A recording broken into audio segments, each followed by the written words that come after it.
หม้อใส่กะทิสูตรได้อีกเนาะสูตรนัวที่เรา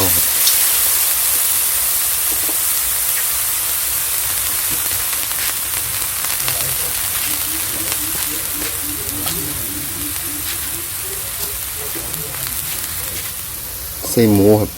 เป็นข้อหมูไม่ต้องให้มันแตกมันใช้เลย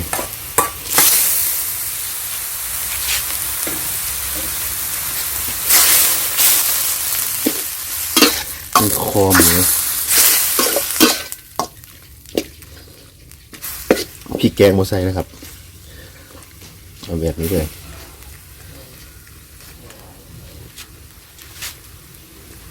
กินน้ำยานางครับผมปั่นเอาที่วันเป็นฟองผมปั่นเอาเลย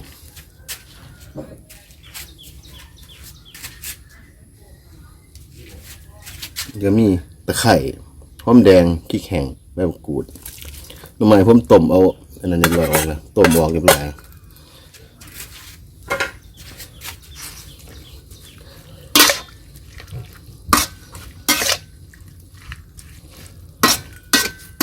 มุกหมั่วเหมือนเดิม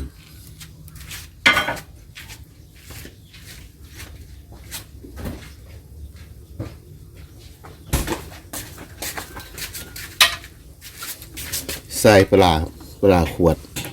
ละ20 บาทเสียบนิดเดียว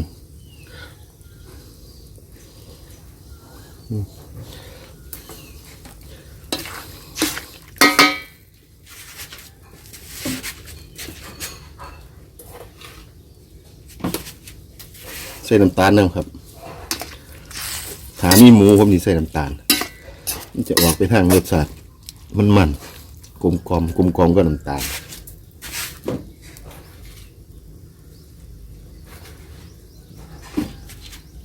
นี่ก็ผงอาซิโนะผมบ่ใส่กินบ่ได้หรอกผม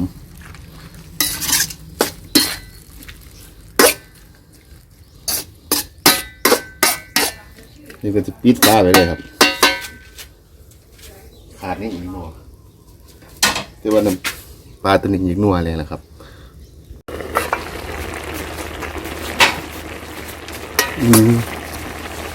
แบบดี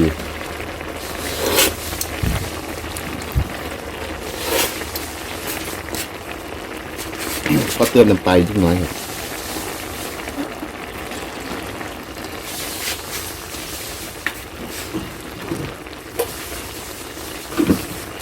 น้ำตาลนิดนึงให้มันกลมๆเลย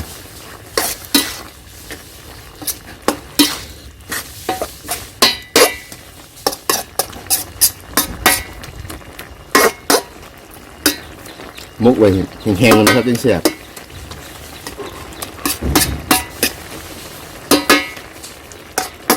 ให้มันมูดออกนะ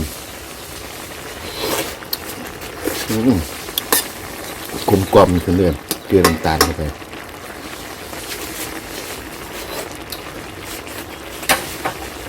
ผมจะมุกแบบใส่ใบกะเพราเมื่ออีก5 นาที10 นาทีเดี๋ยวเตี้ยน้ำมันใส่แป้งข้าวเหนียวครับบริวีข้าวเบื่อแป้งข้าวเหนียวใส่ด้วยเดี๋ยวได้อีก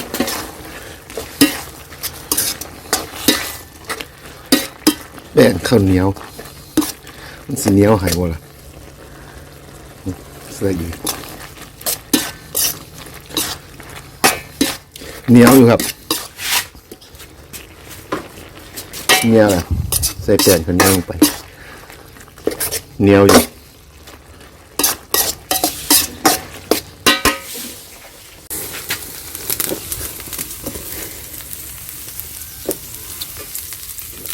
คอหมูย่างผมมักน้ำมันหอยน้ำปลาซีอิ๊วขาว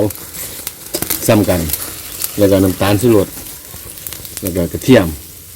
พริกไทยป่นพริกไทยเม็ดมันมีใส่พริกไทยป่นเลยแล้วก็ใส่ผมมีผงกะหรี่นิดนึงใส่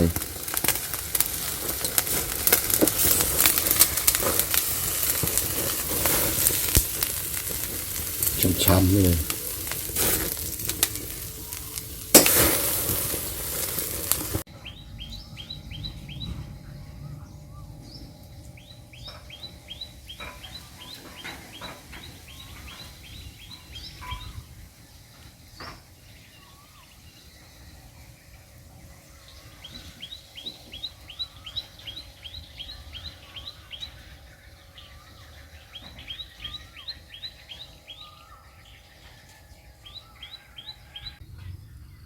สวัสดีครับมีใดคอหมูย่างแล้วก็มุกหน่อไม้ผักก็มีผักยีเลิศครับแผ่วดอกแค่ข้าวสวยครับมื้อนี้อยากกินข้าวสวยครับแซมกันเลยจัดมุกหน่อไม้รสชาติก็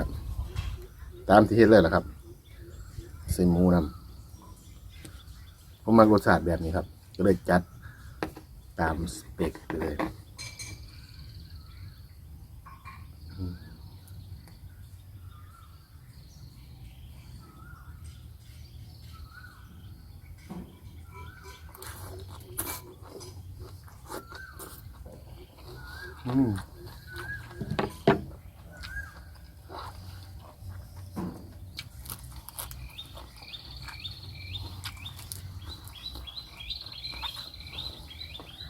หวานกลมกลมครับ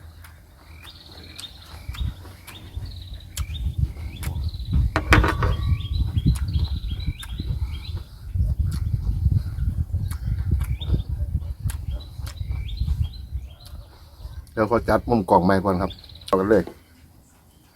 พอดีโต๊ะผมมัน เอียงลืมจัดนี่มันเส้นหมูคอหมู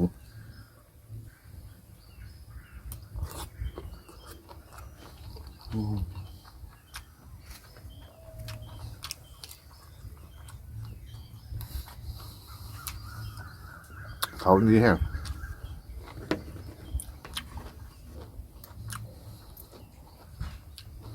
คอหมู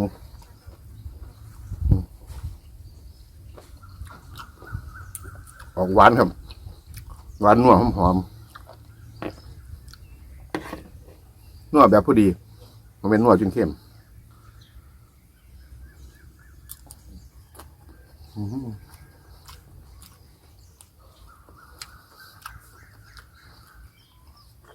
นึบๆข้อหมู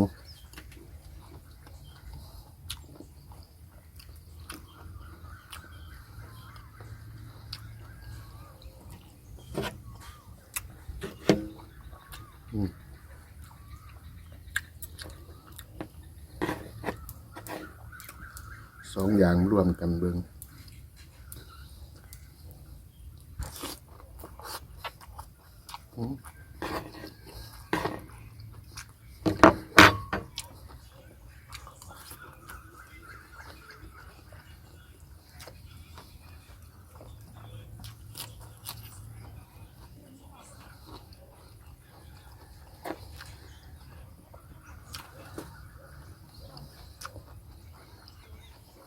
นะครับ มีจะขึ้นซ้ายเนี่ย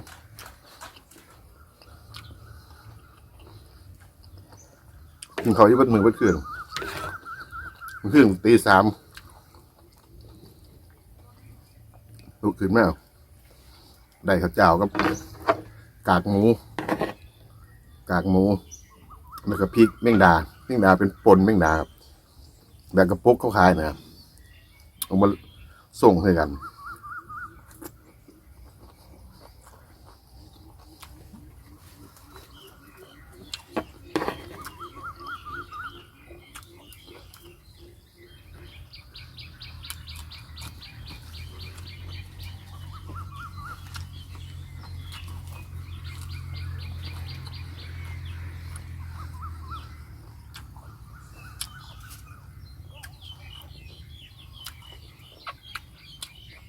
กากหมูแบบมันๆนะครับบีบบอกยังมีน้ำมันอยู่มันจะมีความนัวความแซ่บคือเอากากหมู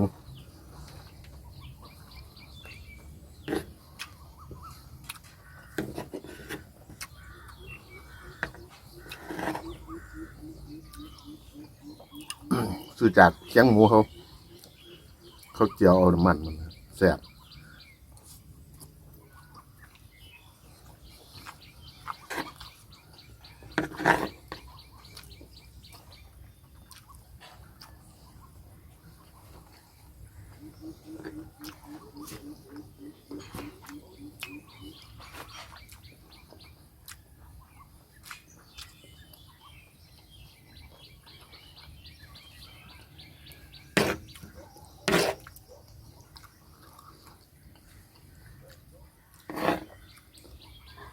มุกทำไม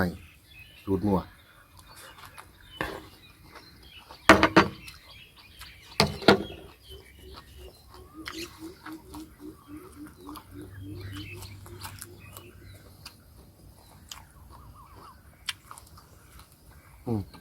ขอบคุณดีแห้งกระปุกแถว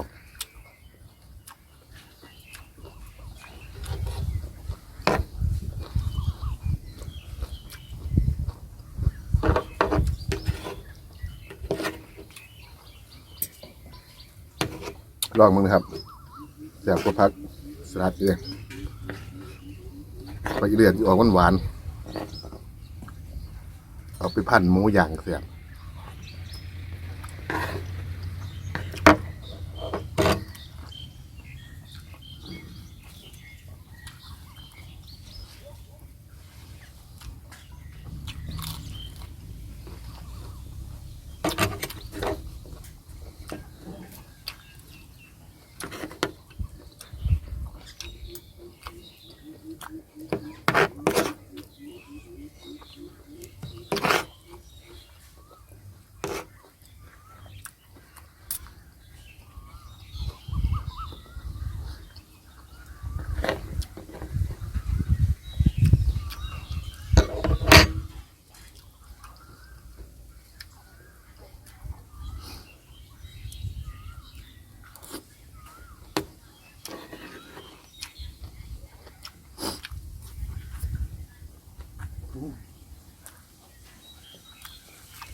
หมู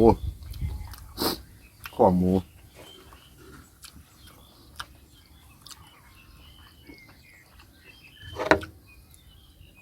น้ำใหม่แบบแซ่บด้วยคว้างนะครับ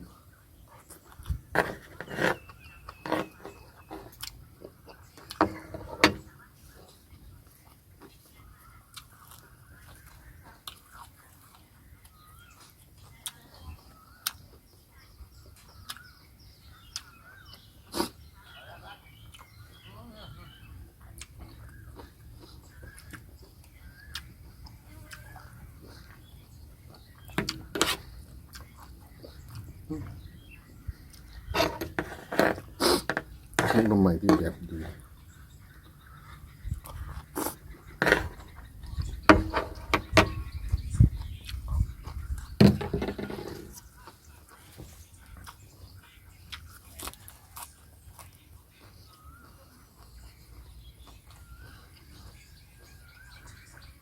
ยำครับไม่ค่อยได้กินแบบนี้กินดูอยู่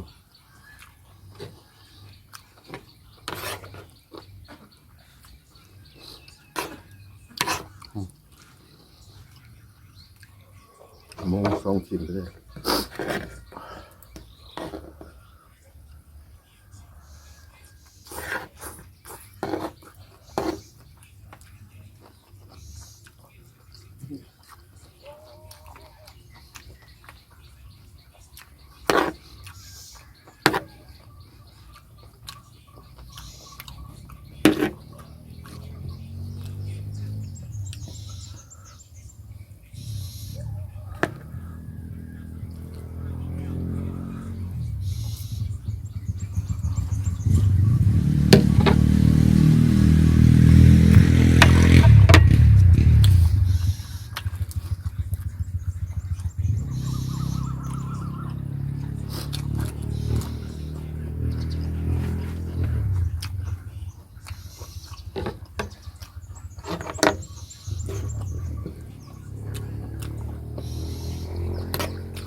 มักเป็นจังหวัดครับ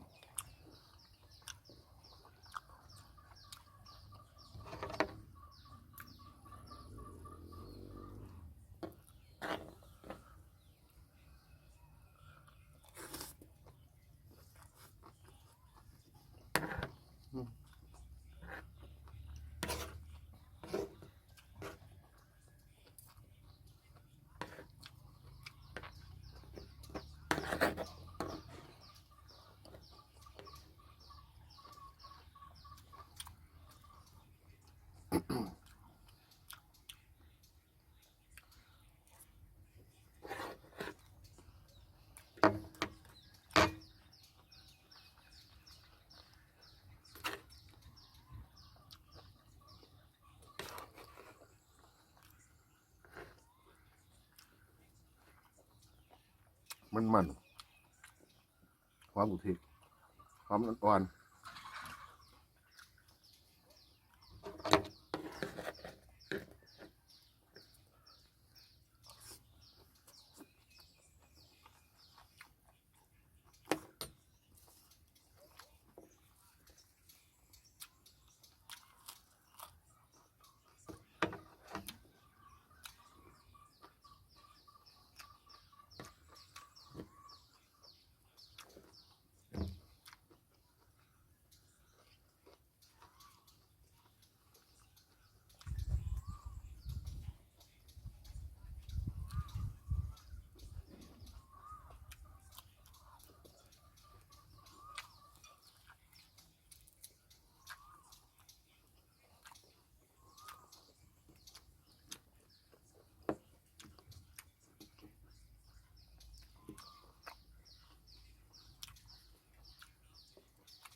มุกน้ำใหม่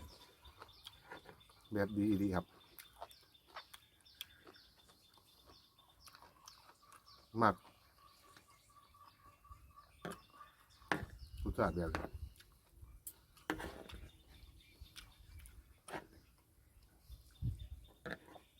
ว่าอันใหญ่กับเห็ดมุกใส่ปลาดุกอยู่รสชาติแบบนี้นะ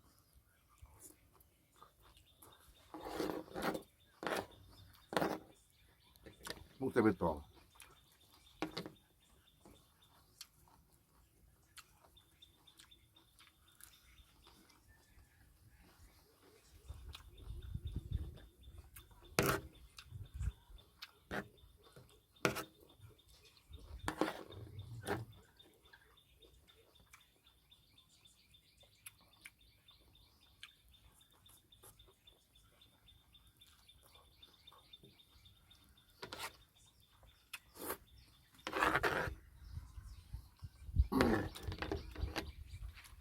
ต้องลดหมูลงอีกครับ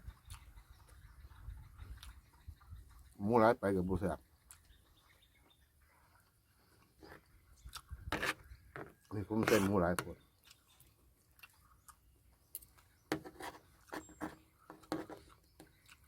ข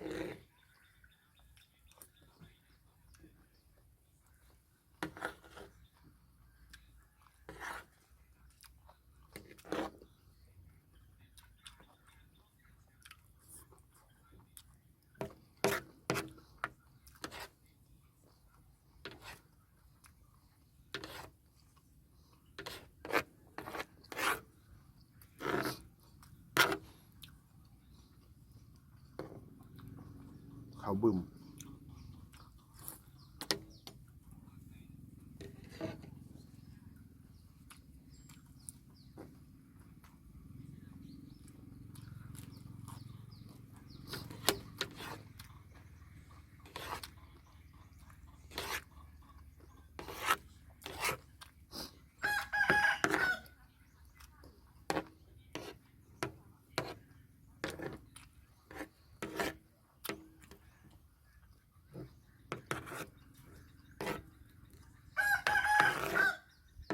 ตะไคร้ครับ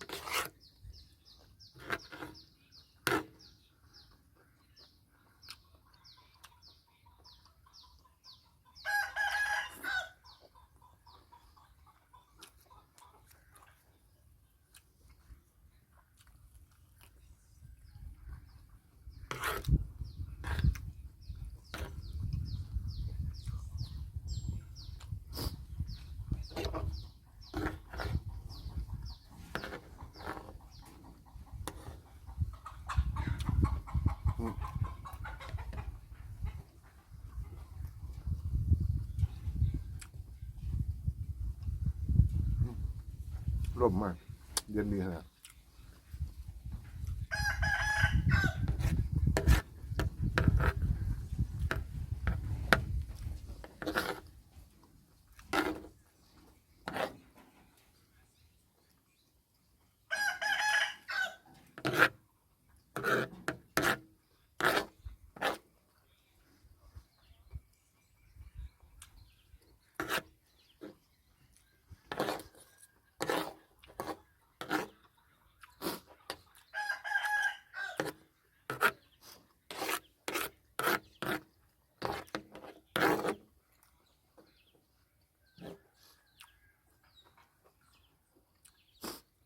มักกินข้าวครับ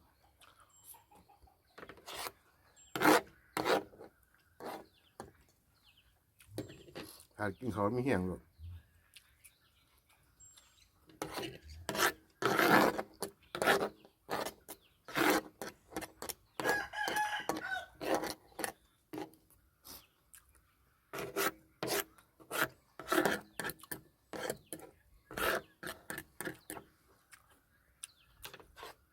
คนอีสานกับแบบนะครับได้ปีนเนื้อแห้ง2 ตอนกับเขาจะอยู่แล้ว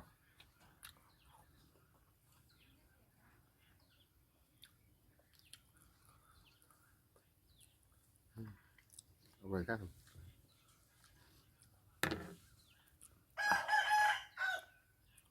ขี้ขาดยำสวัสดีครับขอบคุณมากๆนะครับที่ตามรับชมครับขอบคุณครับ